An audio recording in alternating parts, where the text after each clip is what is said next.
टमाटर ATM machine. झड़ूदा नामक गांव में छुटकू और बड़कू नाम की दो छोटे किसान रहते थे। दोनों किसानी कर कर अपने परिवार का लालन पोषण करते थे। एक बार छुटकू और बड़कू की पत्नी दोनों बाजार गए।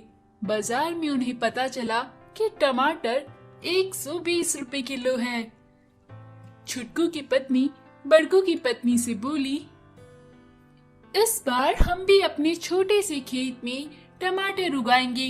टमाटर इतना महंगा है, अगर हम आधी दाम में भी बेचे तो कितना मुनाफा होगा, है ना? बड़कू की पत्नी बोली, हाँ तुम ठीक कहती हो, हम अपने खेत में इस बार टमाटर ही उगाएंगे।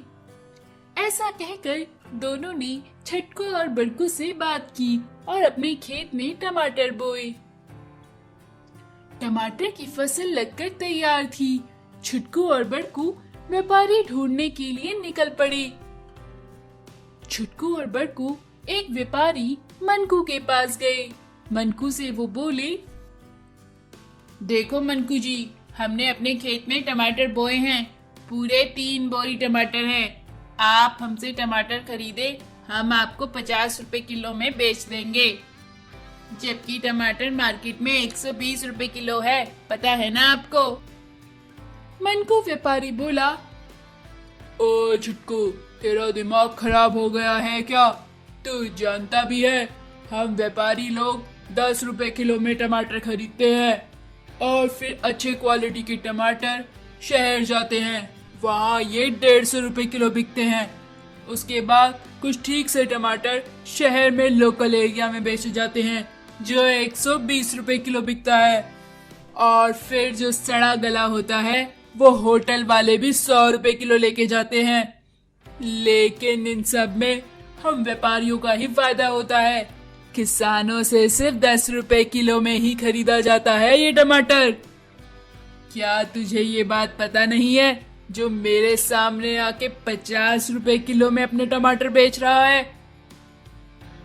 छुटकू और बड़कू किसान ये सुनकर दंग रह गए। छुटकू बोला, अच्छा ऐसी बात है तो मैं अपनी टमाटर तुम्हें क्यों बेचूं? मैं ये टमाटर अपने किसी और व्यापारी को बेचूंगा। मनकू बोला, अरे जाओ जाओ, देखता हूँ 50 रुपए किलो में तुम्हारे ये टमाटर कौन व्यापारी खरीदता है। छुटकू और बड़कू वहाँ से चले गए। छुटकू और बड़कू जानते थे कि कोई भी व्यापारी उनके टमाटर 10 रुपए किलो से ज्यादा में नहीं खरीदेगा। छुटकू और बड़कू ने तय किया कि वो अपने टमाटर 10 रुपए किलो में नहीं बेचेंगे। लेकिन बड़कू ने छुटकू को धोखा दे दिया और अपनी सारे टमाटर 10 रुपए किलो के भाव से मनकू व्यापारी को बेच दिए। छुटकू अपनी बीवी से बोला, देखो ये बड़कू ने कितना बुरा किया, उसने ये टमाटर 10 रुपए किलो के भाव से मनकू व्यापारी को बेच दिए। इस तरह 10 रुपए किलो के भाव से बेचने में हमें तो थोड़ा सा भी मुनाफा नहीं होगा। हमने दिन रात लगाकर इतनी मेहनत की। तभी छुटकू का बेटा अमित बोला, पिताजी, हम बाजार में खुद टमाटर जाकर क्यों नहीं बेचते? हम उन्हें खुद बेचेंगे तो हम उन्हें 60 रुपए किलो में बेचेंगे तो लोग हमसे ही खरीदेंगे, तो हमें मुनाफा होगा। छुटकू किसान बोला, बेटा तुम बात तो सही कहते हो, लेकिन इस तरह हम कुछ ही टमाटर बेच पाएंगे, क्योंकि बाजार हफ्ते में एक ही दिन लगता है और दिन बाजार नहीं लगता, और इस तरह हफ्ते में एक बार बेचने पर हमारे टमाटर खराब हो जाएंगे। छुटकू का बेटा अमित बोला, पिताजी हम एक काम करते हैं, हम जिस तरह एटीएम मशीन से कभी भी पैसे निकाल सकते हैं, वैसे ही हम टमाटर के लिए एक एटीएम मशीन बनाते हैं, जिसको जब चाहिए वो तब टमाटर निकाल सकेगा। इस तरह हमारे टमाटर सिर्फ हफ्ते में एक दिन नहीं, हमेशा 24x7 आवर बिक सकेंगे। छुटकू के बेटे अमित की बात सुनकर छुटकू और उसकी पत्नी की आंखों में चमक आ गई। वो बोले, वाह बेटा, तुम तो बहुत समझदार हो। अब हमें इस तरह की मशीन बनाने का जुगाड़ करना होगा। छुटकू का बेटा अमित बोला, पिताजी मैंने कॉलेज में सीखी है, मैं वो मशीन बना सकता हूँ। इस तरह छुटकू के बेटे अमित ने एटीएम टमाटर मशीन बनाकर तैयार कर दी और मार्केट में ले जाकर खड़ी कर दी। उन्होंने टमाटर 50 रुपए किलो के भाव से मार्केट में बेचे। सारे लोग उस टमाटर एटीएम की मशीन से ही टमाटर निकाल कर लेने लगे। दूर दूर से शहरों से तक लोग टमाटर एटीएम मशीन से टमाटर लेने के लिए आते थे। इस तरह छुटकू किसान के सारे टमाटर बिक गए। इस तरह छुटकू के टमाटर बिकता देख बड़कू काफी चिढ़ गया। एक दिन बड़कू टमाटर एटीएम मशीन में घुस गया और वहाँ पर लोगों के कार्ड को रख लिया और उन्हें वापस नहीं दिया, और वहीं दूसरी तरफ सड़े हुए टमाटर लोगों को देने लगा अंदर से। सारे लोग आके छुटकू के पास बोले, ये कैसा मशीन बनाया, हमारा एटीएम कार्ड भी उस मशीन में फंस गया है, और तो और हमें सड़े हुए टमाटर मिल रहे हैं, ये देखो।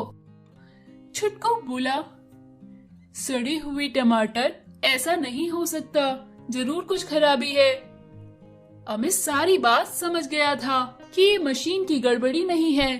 अमित ने एक लोहे को गर्म करके उसका कार्ड बनाया और उसको मशीन में डाला। जैसे ही उसने मशीन में कार्ड डाला, अंदर से बड़कू ने उस कार्ड को पकड़ा और उसका हाथ जल गया। वो अंदर से चीखने लगा। तभी छुटकू ने मशीन का दरवाजा खोला और सारे लोगों ने बड़कू पर सड़े हुए टमाटर फेंके।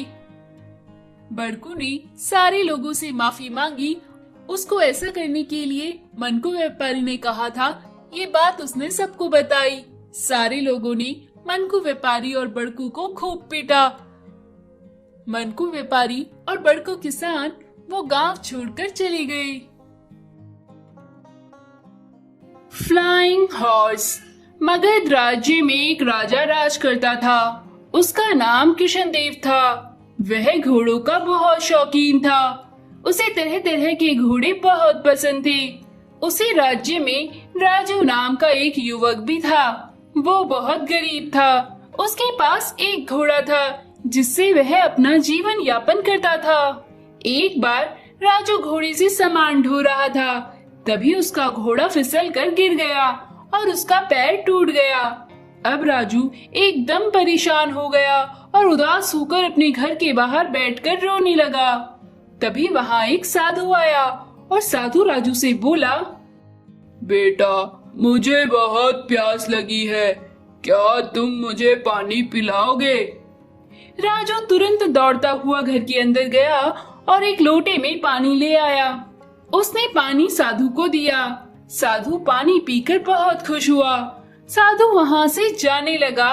तभी राजू को उदास देखकर उसने पूछा, क्या हुआ बेटा, तुम इतने परेशान क्यों हो? तब राजू ने उसे बोला, मैं क्या करूं बाबा, मेरे जीवन यापन करने का एक सहारा मात्र ये घोड़ा था, किंतु इसका पैर भी टूट गया है। अब समझ नहीं आता मैं क्या करूं। तब साधु ने बोला, बेटा मैं तुम्हारे घोड़े को ठीक तो नहीं कर सकता, परंतु मैं इसे पर देकर उड़ा सकता हूँ। फिर साधु ने जादुई घोड़े के 2 पंख निकाल दिए, जिससे वो घोड़ा उड़ने लगा। उड़ते घोड़े को देख राजू बहुत खुश हुआ। उसने साधु को हाथ जोड़कर धन्यवाद दिया। अब राजू घोड़े को उड़ाने लगा। अब राजू का काम बहुत आसान हो गया था। वो कोई भी काम उड़ते हुए घोड़े से जल्द ही कर लेता था। उड़ते घोड़े की बात पूरे राज्य में फैल गई। राजा कृष्णदेव को जब उड़ते घोड़े के बारे में पता चला तो उन्होंने राजू को अपने दरबार में बुलाया और बोला, हम इस उड़ते घोड़े को खरीदना चाहते हैं, क्या कीमत लोगे तुम इसकी? राजू बोला, महाराज हम इस घोड़े के बिना नहीं रह सकते, हम इसे बेचना नहीं चाहते, कृपया हमारी रोजी रोटी हमसे ना मांगे। राजा कृष्णदेव ने राजू और उसके उड़ते घोड़े को अपने महल में ही रख लिया और जब राजा का मन करता वो राजू के साथ उड़ते घोड़े में बैठकर सैर के लिए निकल जाते थे।